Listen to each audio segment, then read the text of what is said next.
जमलेल्या माझ्या तमाम हिंदू बांधवांनो, भगिनी आणि माता, मेरी हिंदी आपकी समझ में आएगी क्या कि मराठी ज्यादा अच्छी समजोगे? दोन्ही समजाल ना? यालाच तर आपलं हिंदुत्व म्हणतात. जो एक दूसरे में भेद करते हैं उसको हिंदुत्व नहीं कहा जाता. इसे तो चाणक्य नीति भी नहीं कहा जा सकता, लेकिन कूटनीति होती है जो खुद के अपने स्वार्थ के लिए की जाती है और कुछ लोग कर रहे हैं. बहुत दिनों के बाद थाने में आया हूं. ऐसे नहीं कि पहली बार मैं गडकरी रंगायतन में आया. कई बार आया हूं. जैसे संजय जी ने कहा कि ये गडकरी रंगायतन भी आदरणीय बाला साहब जी की देन है. और मुझे याद है 68 या किती राजन असेल, 68-69 67 साल असेल,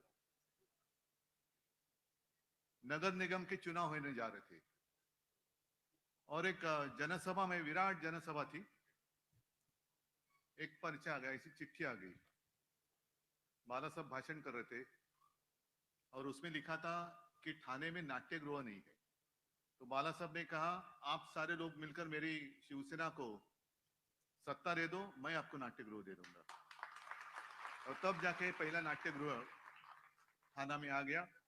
हाँ, नाट्यगृह तो हमने दे दिया, लेकिन नाटक कुछ और ही लोग कर रहे हैं. आज ये सब जोश देखकर कुछ लोगों के होश तो जरूर उड़ गए होंगे और उड़ने भी चाहिए.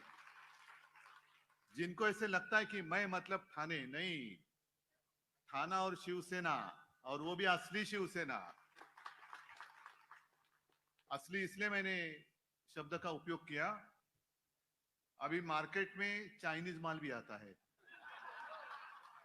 सिर्फ माल ही नहीं, अपने भगवान की मूर्तियां भी आती थी, अब भी आती है या नहीं पता नहीं, लेकिन उसी को हम भगवान समझकर पूजा करते हैं. ऐसे कुछ चाइनीज लोग, बनावट, बोगस, गद्दार, वो अपने आप को समझते कि मैं शिवसेना से भी ऊपर हूं. नहीं, इतने ऊपर तो नहीं जा सकते. अगर उससे ऊपर जा रहे हैं तो जाएगा तो वापस नहीं आएगा.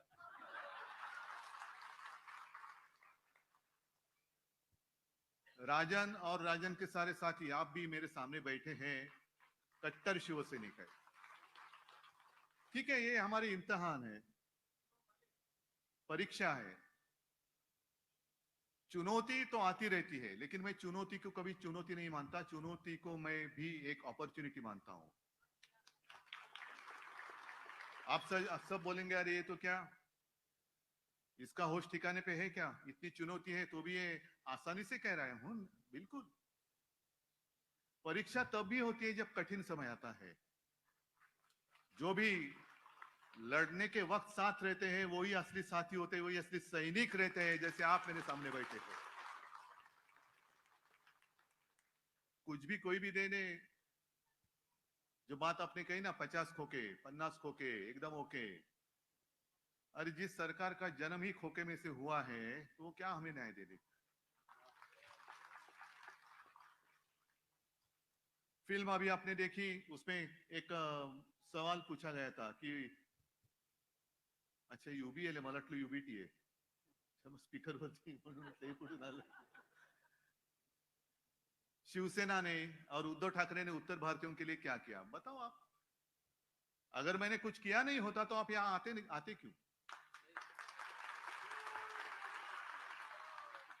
और जो भी प्रश्न या सवाल पूछने वाले हैं, उसका उत्तर तो आप उत्तर भारतीय ही उसका उत्तर देंगे. मैंने कभी, हाँ, मेरे भी आवाज सुनाई दी. मैंने भी मुख्यमंत्री पद की शपथ ली थी और उसमें संविधान के आधार पर मैंने ली थी. और उसमें मैंने कहा था, ये शपथ, कि मैं किसी के साथ भेदभाव नहीं करूंगा, भेद नहीं करूंगा. आपस में लड़ाई क्यों करनी है? हाँ, यहां जो कुछ मैं कर सकता था कोरोना के समय में, मैंने बिल्कुल किया.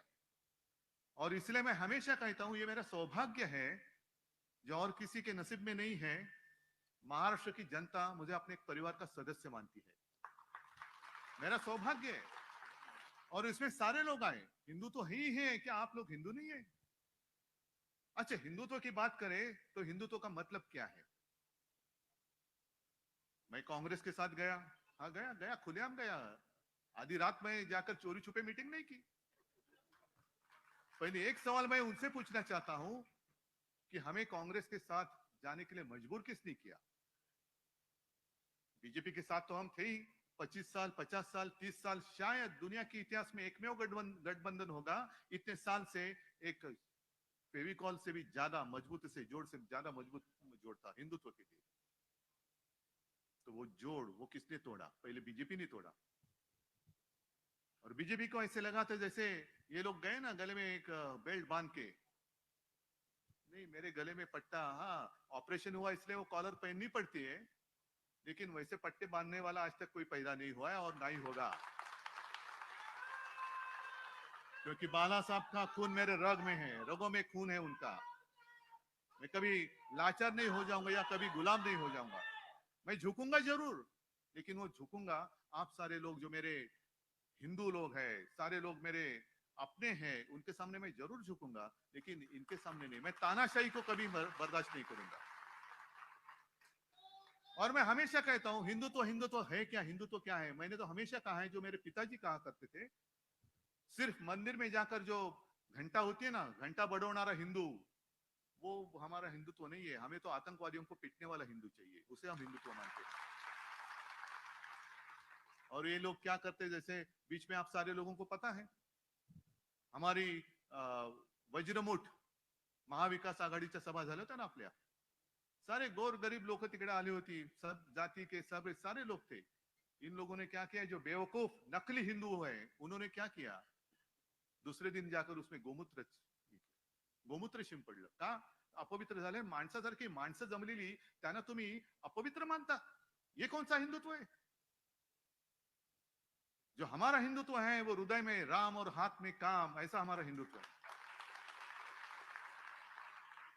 लेकिन इंसान इंसान में जो भेद करते हैं, पवित्र अपवित्र, इनका हिंदुत्व झूठा है और इनके हिंदुत्व का जो झूठा नकाब है वो हमें खींचना है, वो हमें आपल्याला तो मुखवटा फाडून काढायचा है। क्या है हिंदू राष्ट्र? मणिपुर जो जल रहा है यही अपना हिंदू राष्ट्र है। आप सारे लोग बीच में एक जैसे मैं जब मुख्यमंत्री था तो हनुमान चालीसा, हनुमान चालीसा, अरे जिस हनुमान ने एक सीता के लिए पूरे लंका का दहन किया, सीता हरण हुआ इसलिए रामायण हुआ, द्रौपदी का वस्त्र हरण हो गया इसलिए महाभारत हो गया। दुख की बात तो यही है कि जब द्रौपदी का वस्त्र हो रहा था तो धृतराष्ट्र बैठे थे वहां राजा, लेकिन उनकी तो दृष्टि नहीं थी, दृष्टिहीन थी। आज की सरकार वहां जो बैठी है वो क्या धृतराष्ट्र है? अपने ही देश में मणिपुर में 2 महिलाओं के साथ जो किया गया, वो तो सिर्फ वीडियो सामने आए इसलिए पता चला। वहां के मुख्यमंत्री कहते हैं ये ऐसी चीजें तो, ऐसे घटना तो बहुत हुई है, बहुत हुई है, शर्म आनी चाहिए, शर्म आनी चाहिए। राष्ट्रपति महिला है, वो भी आदिवासी है, क्या कर रही है? मैं महामहिम राष्ट्रपति जी से पूछना चाहता हूं, राष्ट्रपति महोदया, आप जिस देश के राष्ट्रपति हो उस देश में महिलाओं की इज्जत हर चौराहे पर लूटी जा रही है, आपको कुछ संवेदना नहीं है? वहां की राज्यपाल महिला है, कुछ कर नहीं रही। अरे हमारे यहाँ जो राज्यपाल थे कैसे मस्ती करते थे, भेजो उनको वहां पे। मंदिर खोलो, ये खोलो, वो खोलो, क्या इतना आसान था क्या वो कोरोना का संकट? लेकिन ऐसे राज्यपाल वहां क्यों नहीं भेजते?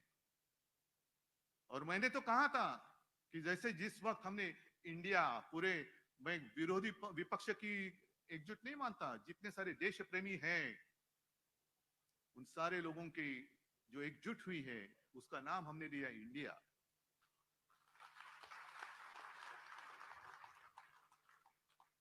तो इंडिया की भी आलोचना हमारे प्रधानमंत्री जी ने की, उसकी तुलना उन्होंने इंडियन इंडियन मुजाहिदीन। तो प्रधानमंत्री जी 1-2 दिन में यहाँ महाराष्ट्र में आने वाले हैं, गद्दारों के साथ बैठने वाले हैं, जिनके ऊपर भ्रष्टाचार के आरोप किए उनका सत्कार करने वाले हैं। यही हमारा हिंदुत्व है। तो मैं प्रधानमंत्री जी से पूछना चाहता हूं, जब भी आप विदेश जाते हो तो प्राइम मिनिस्टर ऑफ इंडिया, एक देश की शान की बात होती है, अरे अपने देश का प्रधानमंत्री देखो, कौन है बाद में लेकिन देश का है। तो प्राइम मिनिस्टर ऑफ इंडिया का मतलब क्या है? आप इंडिया मेरे देश को वहां जाकर रिप्रेजेंट करते हो कि इंडियन मुजाहिदीन के प्रधान सेवक बनकर जाते हो, मुझे बताओ। ये आए हैं अपने प्राइम मिनिस्टर ऑफ इंडिया जो रिप्रेजेंट कर रहे इंडियन मुजाहिदीन आतंकवादियों को, ऐसे होता है? इतनी आपकी सोच गिरी गई। और जिस हिंदू राष्ट्र की बात कर रहे हैं, इसलिए मैं भी एक कागज पे, जैसे संजय जी ने कहा, मैं भी 2 पंक्तियां लिख के लाया हूं। आज के देश की स्थिति कैसी है? खुलेआम महिलाओं के साथ अत्याचार हो रहा है। उस वक्त जब द्रौपदी का वस्त्रण हो रहा था तो भगवान श्री कृष्ण आए थे और उन्होंने उनकी लज्जा बचाई थी। लेकिन अब कौन है? कौन बचाएगा? जो विश्व में पूरे ताकतवर नेता है, विश्व गुरु है, महाशक्तीचा बाप, पण त्यांच्या राजवटीमध्ये महिलांची आबरू लुटली जाते, कसं त्यांची धिंड काढली जाते। कौन बचाएगा मेरे इन माता और भगिनी, जो माता और बहनें, उनकी इज्जत कौन बचाएगा? कौन आएगा? श्री कृष्ण। और इसलिए कुछ पंक्तियां जो मला वाटतं कवि उपाध्याय जी थे, उनकी कविता है, मैं खास करके लिख के लाया हूं क्योंकि गलती ना हो जाए। पूरी कविता पढ़ने जैसी है, लेकिन पूरी कविता ही नहीं पढ़ूंगा, 4 ही लाइनें। और उन्होंने लिखा है कि अब द्रौपदी क्या करेगी, तो उन्होंने द्रौपदी के लिए कहा है, सुनो द्रौपदी शस्त्र उठा लो, अब गोविंद ना आएंगे। अब गोविंद आने की उम्मीद छोड़ दो। गोविंद तो बैठा है अपनी आंखों पर पट्टी बांधकर, धृतराष्ट्र जैसे। अब गोविंद ना आएंगे। छोड़ो मेहंदी, खड्ग संभालो, खड्ग संभालने का वक्त आया है अभी। खड्ग संभालो, खुद ही अपना चीर बचा लो। द्यूत बिछाए बैठे शकुनी, मस्तक सब बिक जाएंगे, 50 को के एकदम ओके।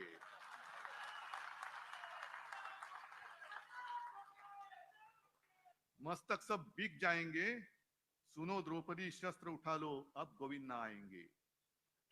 क्या यही हमारा हिंदू राष्ट्र और यही हमारे हिंदू राष्ट्र की कल्पना है?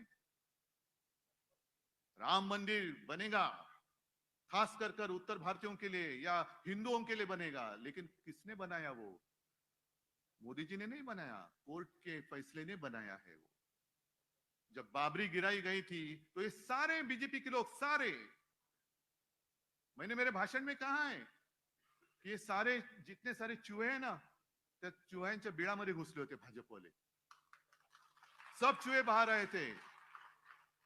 तो एक पत्रकार ने चूहे को पूछा, अरे क्यों भाई, आप आपके घर में नहीं, क्यों नहीं? अरे क्या करूं, वो बीजेपी वाले घुसे, बाबरी गिर गई ना, बाबरी गिराई गई तो ये सब लोग भाग गए।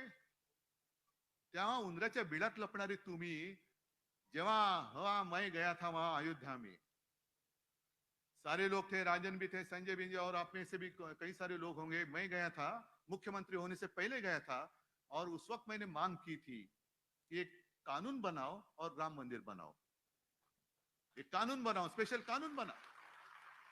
जैसे अभी कानून उन्होंने बनाया है, दिल्ली की जितने सारे अधिकार है दिल्ली सरकार के, वो उन्होंने छीन लिए हैं। वैसे कानून बनाओ और राम मंदिर बनाओ। राम मंदिर के लिए कानून नहीं बनाया, जनतंत्र को खत्म करने के लिए कानून बनाया, जो अभी पारित होने जा रहा है आपके लोकसभा और राज्यसभा में मंजूर होने के लिए। तो कहां गई आपकी हिम्मत? क्यों नहीं कर रहे हिम्मत? मणिपुर भी मैंने कहा ना कि वहां शांति करनी है तो भेजो ना ईडी इनकम टैक्स सीबीआई को, भेज दो, वापस आते ही के देखो।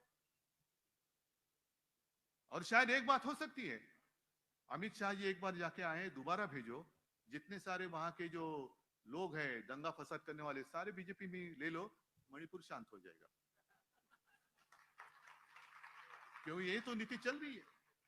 जो मैंने बात की कि 2-3 दिन में 1 तारीख को शायद प्रधानमंत्री जी आ रहे हैं, मंच पे कौन होगा आप फोटो देखो, एक अनोखी तस्वीर होगी। अगल बगल में कौन है? मैं भ्रष्टाचार को खत्म करूंगा। करो ना, करो। लेकिन जिनके ऊपर आपने आरोप लगाए 70,000 करोड़ के भ्रष्टाचार के, उन्हीं को लेकर आपने महाराष्ट्र की सरकार, जो शिवसेना तोड़कर आपने बनाई थी, मजबूत थी, तो भी और मजबूत करने के लिए उनको तोड़ा। क्यों? और कोई मिला नहीं आपको? और कोई मिला नाही? म्हणजे असं काय आहे का की चिखल उगवायला दुसरीकडे असला तो मळ आणि भाजपाला आला की कमळ? का कमळ फुलवाला तुम्हाला मळ लागतोय? सगळे भ्रष्टाचारी भ्रष्टाचारी दिखा, तू भ्रष्टाचार कर रहा है, आजा, आजा मेरी गाड़ी में बैठ जा। भ्रष्टाचार की गाड़ी चल रही है, तेज बुलेट ट्रेन चल रही है, भ्रष्टाचार की गाड़ी। अरे भारतीय जनता पार्टी, आप नाम लेने के लिए शर्म आनी चाहिए। ये तो भ्रष्ट जनता की पार्टी हो गई है, भ्रष्ट जनता पार्टी। क्या आपका शासन है कहां? और अभी कैसे होता है कि जब भी चुनाव आते हैं तो इनको सारे पुराने साथी याद आते हैं। जिस वक्त अपनी मीटिंग चल रही थी इंडिया की, तब उनको याद आ गया, अरे अपना भी ऐसा कुछ था ना। तो किसी ने बताया, हाँ था ना, क्या नाम था उसका? एनडीए। हाँ तो चलो एनडीए की मीटिंग बुलाओ। एनडीए में कितने सारे लोग बैठे थे, सब आधे अधूरे। नहीं, आधे अधूरे इसलिए कहा कि मैं भी 2 मीटिंग के लिए गया था, पूरी शिवसेना मेरे साथ, मैं आज भी पूरी शिवसेना मेरे साथ ही है। लेकिन अब आप इतने ताकतवर हो गए तो भी आपको ऐसे तोड़ मरोड़ कर पार्टी मजबूत करने की क्या जरूरी है? मतलब आपके आप में आत्मविश्वास नहीं है। आपको पता चला है कि 2024 के बाद आपकी सत्ता टिकने वाली नहीं है। मेरे जनता की जितने सारे देश प्रेमी लोग हैं वो इकट्ठा आकर, एक साथ आकर आपको सत्ता से दूर करेंगे। क्या हमारा गुनाह क्या है?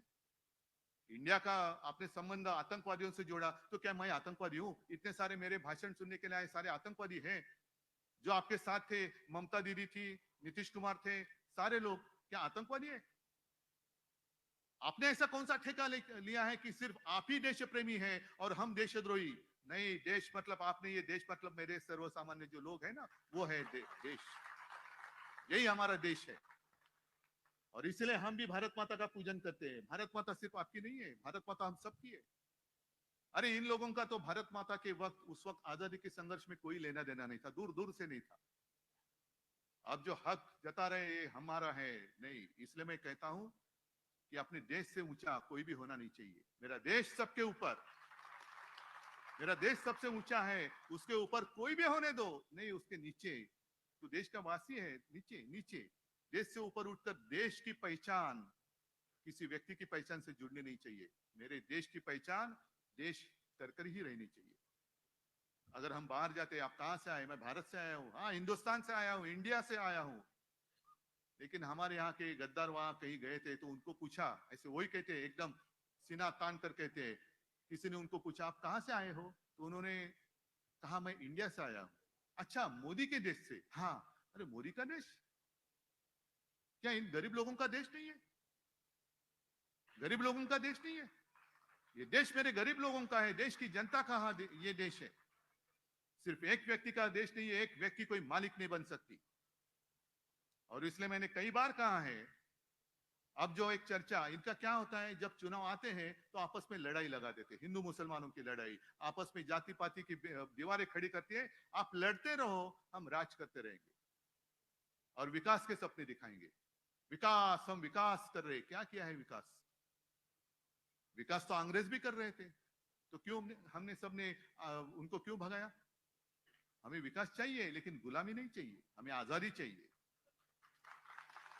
आप हमें विकास का सपना दिखाएंगे और आपका गुलाम बनाएंगे, हम मंजूरी करेंगे, हम नहीं करेंगे मंजूर उसको। हम नहीं गुलाम होंगे, हमें विकास करना है और हमारे देश की जनता काबिल है अपना विकास करने के लिए। और आते जाते किसी ने मुझे एक कार्टून बताया, विकास की बात कर रहे हैं ना, तो एक कार्टून बताया। एक श्रीमान जी थे, वो अखबार लेकर खुशी में अखबार पढ़ रहे हैं, तो उनकी श्रीमती जी उनको कहते कि अजी सुनिए, ये जो तस्वीर देख रहे हैं ना, ये चांद्रयान जो आपने भेजा है अपने देश ने, उसने भेजी हुई तस्वीर नहीं, ये तो हमारे शहर का रास्ता है उसकी तस्वीर है। इतने गड्ढे पड़ गए हैं, इतने गड्ढे हैं, इतने गड्ढे हैं कि चांद पे जाने की जरूरत ही नहीं है। यहीं पे समझ में आती है कि चांद में कैसे होगा सब। और ये सब झूठी बातें, इससे अभी हमें जागते रहते सबको जगाना चाहिए। उत्तर भारतीय, उत्तर भारतीय, उत्तर भारतीय, आप मुझे बताओ क्या किया है हमने आपके साथ ऐसा सुलूक कि आप जो एक साथ थे आज भी हैं, तो आप अचानक थोड़े से दूर चले गए, क्यों? जो फिल्म में बताया गया है ये सच्चाई है। और उस वक्त कई सारे, मतलब एसटी से हमने सारे लोगों को अपने अपने राज्य में भेजा था, उनके राज्य की सीमाओं तक पहुंचाया था। मैं तो केंद्र सरकार के साथ बात कर रहा था कि हमें ट्रेन दे दो, उसका जो भी किराया है मैं दे दूंगा, मैं मतलब सरकार दे देगी, नहीं। और लाखों लोग जो मजदूर थे वो आ गए सड़क पर, वो जहां भी गए उनका हमने एक कैंप लगाया, डॉक्टर दिए, उनके खाने की तजवीज की, सब सारी बातें की और उनको सही सलामत उनके घर पे भेज दिया। और उस वक्त आपने देखा गंगा की क्या हालत थी, वहां अंत्य विधि भी कैसे, कुछ किसी ने किया भी नहीं, ऐसे खुलेआम मैदान में जल रही है चिता, कौन किसका क्या कोई किसी को पता नहीं, लेकिन जल रही है चिता, जल रही है चिताएं जल रही है। ऐसी विटंबना महाराष्ट्र में मैंने एक डेड बॉडी के साथ भी नहीं होने दी। और कभी मैंने झूठापन किया नहीं, एक आंकड़ा भी, एक भी मौत मैंने कभी छुपाई नहीं। जो है सच्चाई को छुपाओ मत, सच्चाई आज नहीं तो कल सबके सामने आ जाएगी। और इन लोगों ने क्या किया, थाली बजाओ, गो करोना गो, ढोल पिटो, एक मराठीत म्हणतात ना बेडूक उड्या मार, कोलांट्या उड्या मार तर करोना जाईल। अरे कसा जाईल कोरोना? मंदिर खोलो, ये खोलो, वो खोलो, क्या खोलो? और मेरी आलोचना की जाती है, माझे कुटुंब माझी जबाबदारी, हे फक्त कुटुंबापुरतेच आहे। हाँ बिल्कुल, मेरा परिवार मेरी जिम्मेदारी है, सब मेरा परिवार है, पूरा महाराष्ट्र मेरा परिवार है, जिम्मेदारी मेरी है।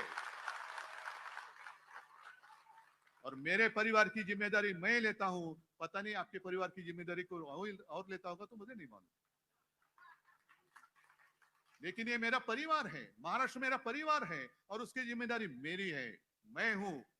और इसीलिए सारे लोग जो मुझे अपने परिवार का सदस्य मानते हैं, ऐसे नहीं मानते, एक रिश्ता जुड़ा है मेरा इनसे, एक रिश्ता जुड़ा है। आज आप लोग सारे इतने उत्साह में हैं, लेकिन ध्यान में रखो, क्योंकि आज तक मैंने अनुभव किया है। हम कहते हैं कि कभी वार्ड में किसी को पूछते हैं, अरे इसका ये जो एरिया इसका क्या, साहब यहाँ थोड़ा मुश्किल है क्योंकि यहाँ उत्तर भारतीयों की बस्ती है।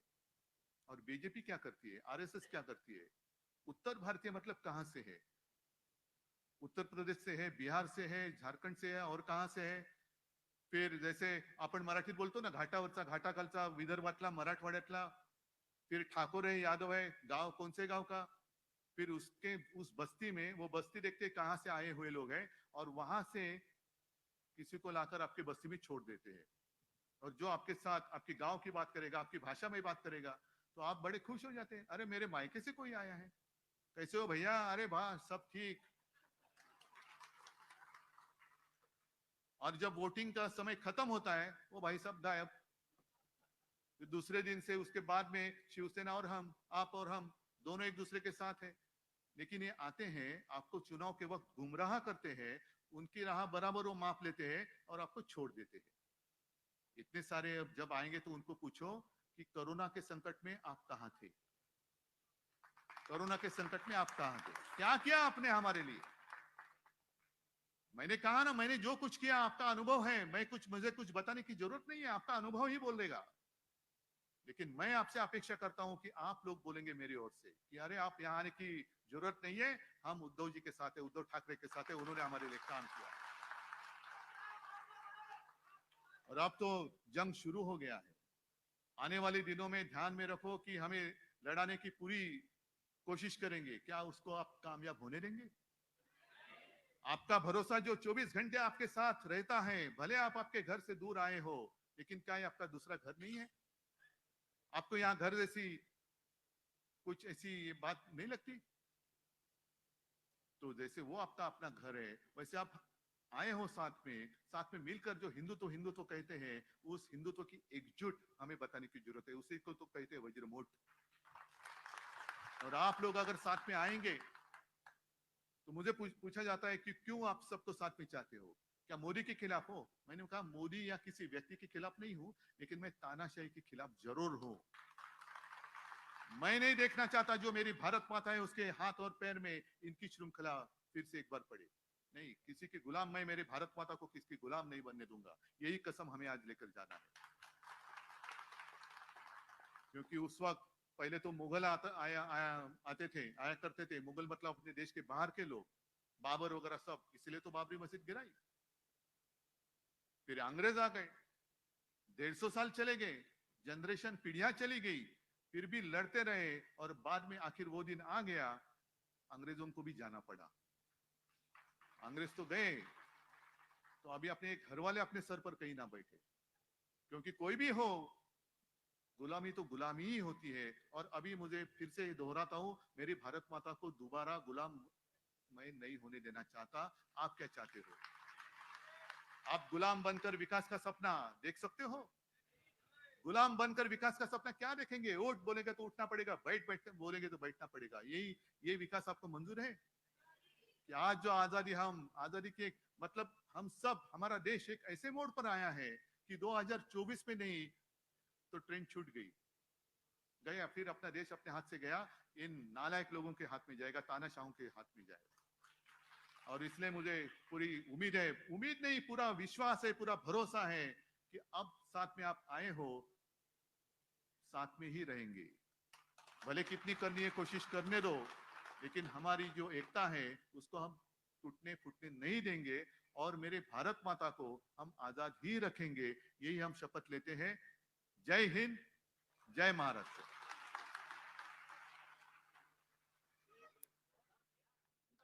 हेलो, एक बात